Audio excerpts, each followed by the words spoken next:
Hey internet, so here we go. We're gonna show you how we finally got that neck attached to that body. When I opened the kit, I noticed immediately that even though it was a bolt-on neck, it didn't come pre-drilled.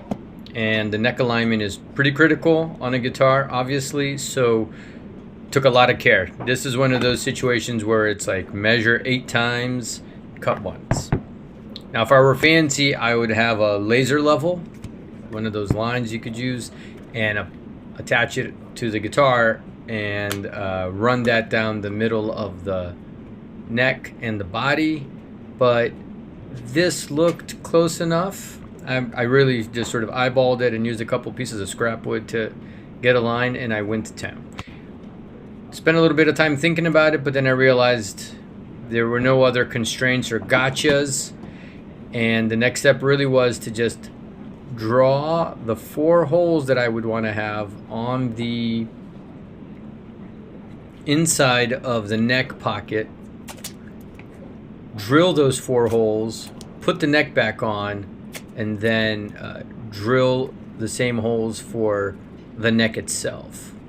So let's hop over to the drill press. And by the way, I'm using a nice drill press. You could use a hand drill. These holes need to be pretty straight. Harbor Freight sells an $80 drill press that works really, really nicely. I highly recommend it if you can afford something like that. All right, so now we have those guide holes in the body. It's time to do the same thing to the neck. I want to make sure I clamp this neck on very carefully. You don't see here the several minutes I spent making sure everything is lined up the way it needs to. It's registering up against the cavity in the body, the neck pocket as we call it, right? And now I'm going to drill those 4 holes into the neck. Just 4 small holes right now so that I can come back with a bigger drill bit and make the 4 official holes that are much deeper and wider diameter for the neck.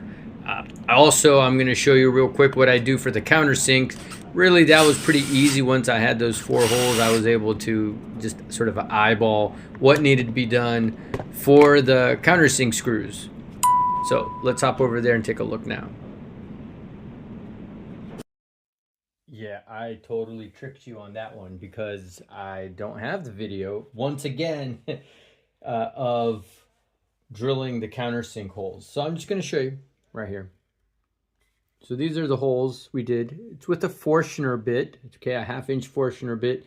And I measured the first one and then set the stop on the drill press so that I could get them all to be the same. And it's about as deep as I wanted to go. It's not completely flush, I don't think, but I'm also a little nervous about the thickness of this neck pocket here. So if I go much deeper than that, I feel like then we're getting into some structural integrity challenges. So I just went as far as I could without getting too far down in there for that countersink. And that's it. Just a quick shout out and thank you to Nova Labs for having, again, always an awesome space and some great people to even just chit chat with while you're working on your projects.